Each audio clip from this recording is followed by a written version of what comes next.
सालिया मुल्तान से हमें ज्वाइन करिए। सालिया, ये बताइएगा कि good to see that you are wearing a mask. इस वक्त क्या हालात हैं स्मॉग के हवाले से, और ये जो नोटिफिकेशन वाहिद हैं जिन्होंने मास्क पहना हुआ है। आपके पीछे लोग वॉक कर रहे हैं और हमें मास्क नहीं नजर आ रहा, which is very concerning, but anyway that's not your responsibility. ये नवंबर 17 तक मार्केटें रात 8 बजे बंद होना, ये क्या है, इसके बारे में बताएं, और इज इट बीइंग फॉलोड?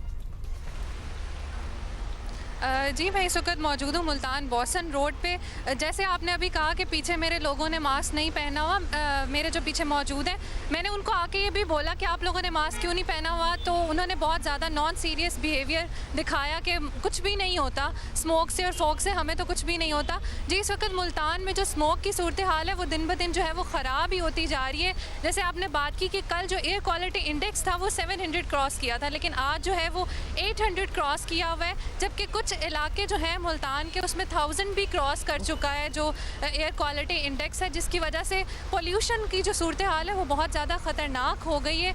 जो मार्केट्स हैं वो 8 बजे तक बंद तो की जा रही हैं, लेकिन कल भी मैंने देखा था कि 8:30 पे भी जो मार्केट्स थी वो बंद नहीं की गई थी।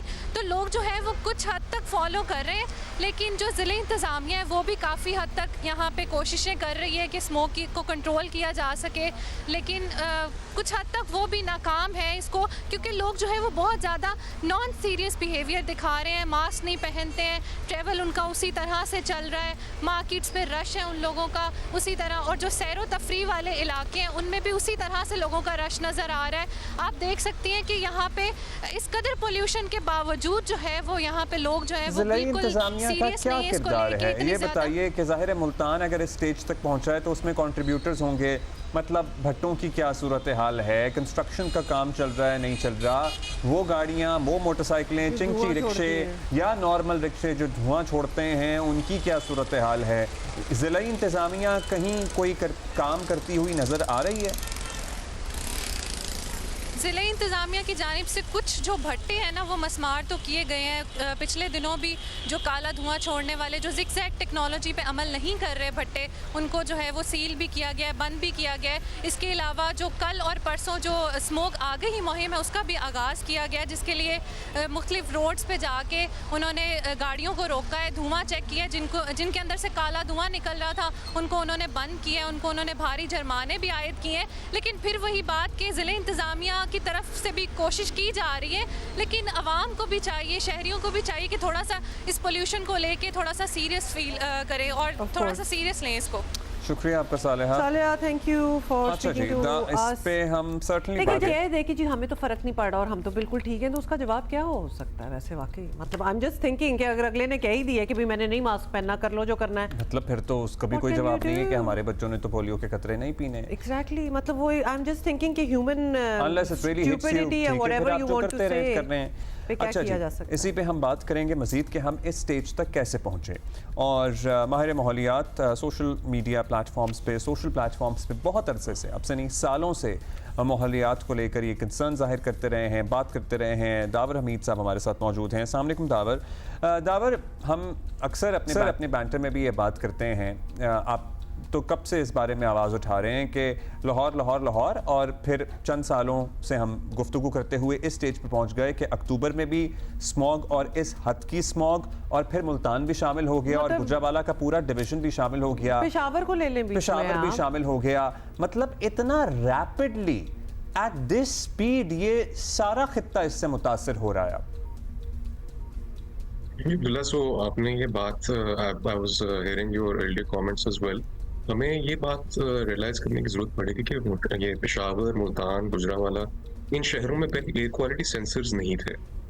इनमें जरूर पोल्यूशन पहले भी ज्यादा थी, हो सकता है 2000 AQI तक वहाँ ना पहुंचता हो, 1500, 1000 ना पहुंचता हो, लेकिन वहां पे भी पोल्यूशन थी, वो हमारे सामने नहीं थी क्योंकि डेटा की अवेलेबिलिटी ही नहीं होती थी। सो ये इस साल और पिछले 2-3 सालों में आपने देखा होगा कि हर साल कुछ नए सेंसर ऐड होते हैं, क्योंकि डिफरेंट ऑर्गेनाइजेशंस आती हैं, जैसे WWF पाकिस्तान है, सर्प है, ये ऑर्गेनाइजेशंस खुद वॉलंटियर करके सेंसर्स लगाती हैं फॉर देयर ओन यूज, और उसकी वजह से हमें अभी डिस्कवर हो रहा है कि जिस शहर में आप पंजाब में जाएं वहाँ पोल्यूशन ज़्यादा है, क्योंकि पंजाब तो एज एक खित्ता है, ये इंडस प्लेन पूरे को इफेक्ट कर रही है। इंडस प्लेन के जहाँ पोल्यूशन प्रोड्यूस होती है वो सारी मिक्स होती है और पूरे खित्ते में फैल जाती है। सो ये रियलाइजेशन की जरूरत है कि लाहौर का मसला नहीं है, ये पंजाब और पंजाब से भी बढ़कर अब पेशावर तक आप बात को आपने भी नोटिस किया है, हमने ये नोटिस किया है सखर नवाबशाह तक के पोल्यूशन, क्योंकि इंडस प्लेन तो सारा नॉर्थ टू साउथ फ्लो कर रहा है। सो ये उसी खित्ते के अंदर रहते रहते पोल्यूशन एज अ फनल पूरी मूव कर रही है, क्योंकि हवा का पैटर्न भी इस तरफ मूव कर रहा है। सो ये हमें रियलाइज करने की जरूरत है कि ये नेशनल इशू है, सब प्रोविंसेस को काम करने की जरूरत है और उससे बढ़ के इसके लिए इंटरनेशनल कोऑपरेशन की जरूरत है। सो ये तब जाके आपके पास सही इसके माने में कोई मेजर चेंज आएगा। अच्छा डावर, ये बड़ी सैड बात है क्योंकि आप कह रहे हैं कि पोल्यूशन तो हमेशा से थी ही, लेकिन वही बात होगी ना, जब तक लिटरली हमारी आंखों के सामने नहीं आ गई तो हमने भी कोई खास उसको सीरियसली लेने की कोशिश नहीं की। लेकिन क्या अब हम सीरियसली ले रहे हैं? बिकॉज अब it's we are engulfed literally and figuratively as well, कि अब इसके लिए मेजर स्टार्ट करना वही बात है, कहाँ से शुरू करें, कहाँ तक जाएं? लाहौर, मुल्तान, पेशावर, मतलब पूरा आप ले लें। कभी कभार हम कराची में भी देख रहे होते हैं स्मॉग का इशू इधर भी है। अक्सर बात की जाती है इंडिया से आ रही है, हमारे मेजर कंट्रीब्यूटर्स क्या हैं, हम इस खत्ते में इस स्टेज तक कैसे पहुंचे हैं? इंडिया के साथ बात करना या ऑब्वियसली एक रीजन के लिए बात करना वो बात की बात है, क्या हमने सब कुछ कर लिया जो करना चाहिए था? जी अमा, आपने बिल्कुल सही कहा कि हमारे यहाँ जो लोकल सोर्सेज हैं, क्योंकि लोकल सोर्सेज सारे शहरों में तकरीबन कॉमन है, सारे बड़े शहरों में। लाहौर कराची में ट्रांसपोर्ट काफ़ी बड़ा कंट्रीब्यूटर है, फिर इंडस्ट्री है और उसके साथ साथ एनर्जी जनरेशन, कई हमारे पावर प्लांट्स पुराने हो गए हैं, तो इन सब की contribution through out the year होती है। फिर ये ट्रांस बाउंड्री इशू है क्रॉप बर्निंग का, ये नवंबर के पहले दिनों में बहुत एक्टिव हो जाता है, बिकॉज यही पीरियड है जब कटाई होती है, या मई के कुछ दिन है जब आपके खरीफ क्रॉप के बाद कटाई होती है और ये बाकी आज जलाई जाती है। लेकिन ये इस पीरियड में आपका क्रॉप बर्निंग का कंट्रीब्यूशन काफी ज्यादा हो जाता है, 30 to 50% भी हो सकता है, और इसको कंटेल करने के लिए ट्रांस बाउंड्री की जरूरत है और अपनी लोकल सोर्सेज को कंट्रोल करने के लिए हमारे यहाँ खुद एक्शन और policy improvement in technology, behavioural change, इन सब को करना बहुत जरूरी है। अदरवाइज आप एक चीज को रिजॉल्व करके इसको एक्सपेक्ट नहीं कर सकते खत्म हो जाएगा। कामयाब मॉडल्स दुनिया में क्या है? एक बीजिंग ही हमें नजर आता है, हमें एक बीजिंग ही कामयाब, जैसे देखें हमारे सामने डेंगी आया, हमने श्रीलंका से टीम बुला ली, हमने डेंगी पे काबू पा लिया। मतलब ऐसा तो नहीं हो सकता कि स्मोक पे हम अगले साल तक काबू पा लें। सिर्फ चाइना में के कुछ शहर, गोंगजू, बीजिंग, यही मॉडल्स हैं जिनको फॉलो करके हम कुछ बेहतरी ला सकते हैं। और एक और सवाल बहुत ज़्यादा आता है हमारे जहन में कि हमारे बचपन से लाहौर में फॉग होती है, तो क्या ये शुरू से स्मॉग थी और हमें पता नहीं था और हम तो बड़ा एंजॉय करते थे और हमें बड़ा रोमांटिक लगता था, और या ये अभी मतलब ये तो एक मौसम बदलने की अलामत होती थी, तो बड़ा होपफुल इंसान हो जाता था फॉग देख के। गई जी, नजर नहीं आ रहा कुछ। मैं भी लाहौर का एक रहायशी हूँ, मैं आपकी बात से एग्री करता हूँ, लेकिन इसमें बहुत की डिफरेंस है कि फॉग जो आती है वो दिसंबर एंड और जनवरी में आती है, इस साल भी बिल्कुल वो डिफरेंट पैटर्न है, वो आपको सैटेलाइट के थ्रू विजिबल होता है कि फॉग का कलर ही वाइट होता है, काफी डिफरेंट होता है। अभी सैटेलाइट पे आपको ग्रे क्लाउड नजर आ रहा है स्मॉग, अभी के पीरियड में फॉग अभी भी आएगी, लेकिन बिकॉज ऑफ फॉग के साथ और ज्यादा पोल्यूटेंट्स मिलते जा रहे हैं, तो वो क्लीन एयर वाली फॉग नहीं है जो हमारे बचपन की होती थी। सो ये डिफरेंशिएट करने की जरूरत है कि इस फॉग के अंदर आप बाहर एक्टिविटी नहीं कर सकते, अपने बच्चों को बचाएं। हमें तो याद है कि हम स्कूल में फुटबॉल खेला करते थे असेंबली से पहले, क्योंकि हवा बहुत साफ होती थी, फॉग में आप खेल सकते थे।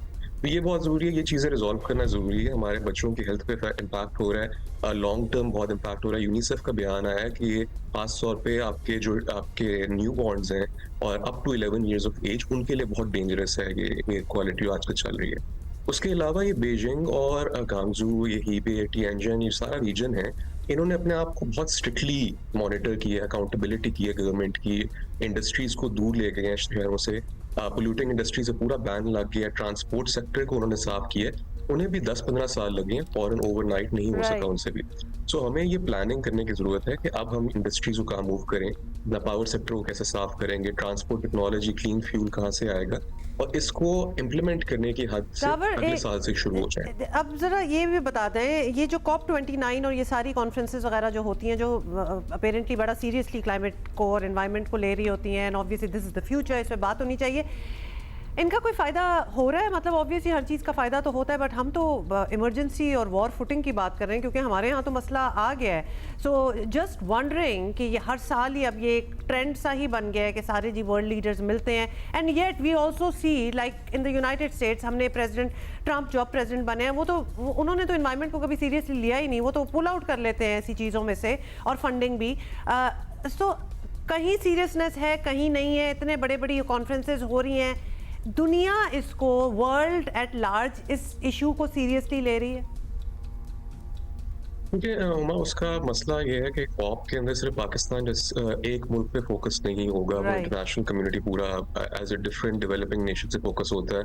सो इन दैट सेंस अभी भी सबसे बड़ा इशू इंटरनेशनल कम्युनिटी के लिए is controlling of average temperature increase, जो कि इस साल 1.5 डिग्री सेल्सियस एक्सीड कर चुका है. जो टारगेट था यूएनएफसी CCC का, तो वो एक्सीड कर चुका है. इस साल जो फोकस है वो क्लाइमेट फाइनेंस पे है कि हम रिसोर्सेज मोबिलाइज करें for the developing Nations, and उसमें पाकिस्तान इंक्लूडेड है. सो पाकिस्तान इज देयर कि वो डिमांड करे कि we need this finance for improvement in technology, and जरूर उसका फायदा कुछ हद तक हमारे स्मॉग के मैटर पे भी होगा, क्योंकि इम्प्रूवमेंट इन टेक्नोलॉजी जब ट्रांसपोर्ट इंडस्ट्री पावर पे होगी, ऑब्वियसली आपके इमिशन सोर्सेज कंट्रोल होंगे. लेकिन ये आप कॉप से हम बिल्कुल एक्सपेक्ट नहीं कर सकते कि हमें इमीडिएट कोई फायदा होगा. इसके लिए हमें इमीडिएटली लोकल लेवल पे रिसोर्सेज मोबिलाइजेशन और गवर्नमेंट को प्रायोरिटी रखनी पड़ेगी कि वॉट एवर प्लानिंग जो हो रही है उसमें emissions control at the source हो, ताकि वो हवा में आए ही ना, ताकि वो मिक्स होते होते स्मॉग ना बन जाए. और हम बहुत खुश होते हैं अपनी शाहराहों की एक्सपेंशंस पे और अपने शहरों की एक्सपेंशंस पे और अंडरपासेस के बनने पे, और ये सारी चीज़ें at the end of the day Davar Hamid, contribute thank कर you for रही being होती with हैं us धुएं this में. morning. बहुत शुक्रिया आपका. Thank you the power.